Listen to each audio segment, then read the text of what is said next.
Michael Phelps, the most decorated Olympian in history, confessed he battles depression, even suicidal thoughts after his greatest victories. You've reached the top. You felt the air get thin. You saw the world from above. And now you're coming down. Nobody talks about this part. The descent. Not the free fall of failure, but the quiet return after victory. It's disorienting because your identity was built on the climb, but who you are when the climbing stops. The come down feels like something's wrong, but it's not. It's just part of the cycle. It's just like the ocean rising and receding, you know? It's nothing different. Success has its shadows, and if you don't shine a light on it, it'll probably consume you as well. A Sherpa once said, the climb humbles your body, but the descent tests your spirit. The summit feels so good, and you want it again and again and again until it never stops. But this is where people fall into addiction, the dopamine, to even drama, to even achievement, because they don't know how to live without a finish line. Psychologist Dr. Tal Ben-Shahar calls this the arrival fallacy, the illusion that reaching a goal will bring lasting happiness, but once you arrive, the high fades, and you're left chasing the next summit. Neuroscientifically, we now know that the dopamine system rewards anticipation, not arrival. Once you achieve the goal, dopamine plummets. And people mistake this for failure, but it's actually biology. The tragedy? We keep sprinting, thinking we're behind when we're in fact, we're just addicted to the chase. Think of Olympic athletes. They spent years training for one moment. Then it's over. And most of them spiral, not because that they lost, but because they don't know what comes after winning. Michael Phelps, the most decorated Olympian in history, confessed he battles depression, even suicidal thoughts after his greatest victories. Julius Caesar wept at the statue of Alexander the Great, not because he hadn't achieved enough, but because he feared his peak had passed. After a win, there's pressure to keep performing, to look the part, to stay relevant, to stop being human. You become a brand, and the moment you break into illusion, people say you've fallen off. But you haven't fallen off, you've come back to earth. There's a reason some people never descend.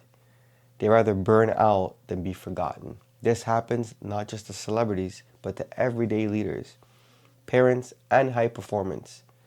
The mask becomes heavier than the crown. Carl Jung wrote this: the brighter the light, the darker the shadow. Success amplifies the parts of us we ignore. And if we don't face them, they destroy you silently. Don't be one of them. Choose real over relevant. Choose peace over applause. Andre Agassi revealed in his autobiography that he hated tennis, yet continued for years to maintain the identity the world praised.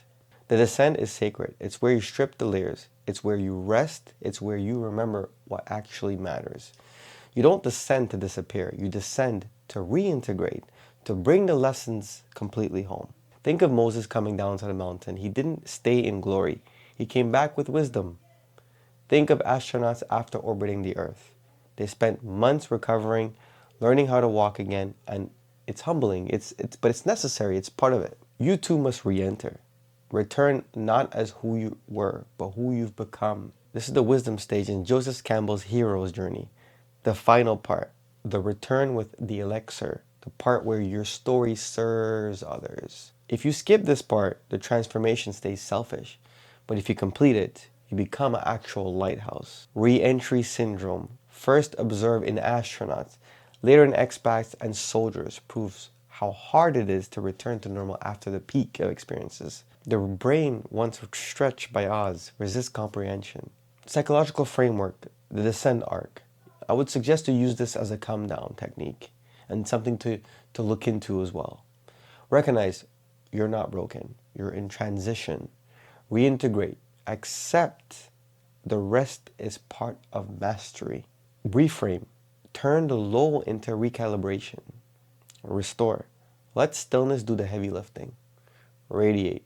Share your transformation through actual service. This model is backed by trauma-informed therapy. Integration isn't soft, it's actual survival. Here's a new framework for you. The post-achievement spectrum. Climax shock. The body rebels after intensity. Identity drift. You no longer recognize yourself. Meaning void. Without a goal, fulfillment actually fades. Wisdom anchor. You find purpose in the return. Examples of transformation in the descent. This will bring it home for you. So I'll give you some of these examples to help you. George Harrison left the Beatles and turned to spiritual music and solitude. He found peace in simplicity. Terry Fox, after losing his leg to cancer, used his comeback to inspire a nation, not for fame, but for actual cause. And up to now, we still have those Terry Fox runs. Jane Fonda, once America's fitness icon, used her descent into reflection to become one of the most powerful elders activists alive. Bruce Lee, before his death, stopped filming completely and began writing philosophy, knowing his legacy wasn't just martial arts, but actual meaning. Reflection for the descent.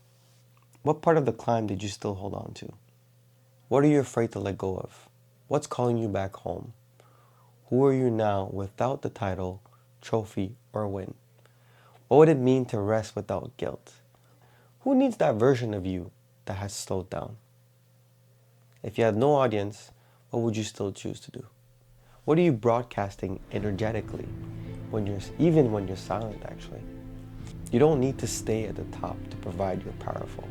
The ones who descend with dignity, they become the teachers, the elders, and the leaders. They carry the light, not the spotlight. You don't need to be the loudest. You need to be the most rooted. Walk down slowly, breathe deeply, and remember, this isn't the end of your story. It's the beginning of your wisdom. I'll see you in the next one, and don't forget, stay grateful.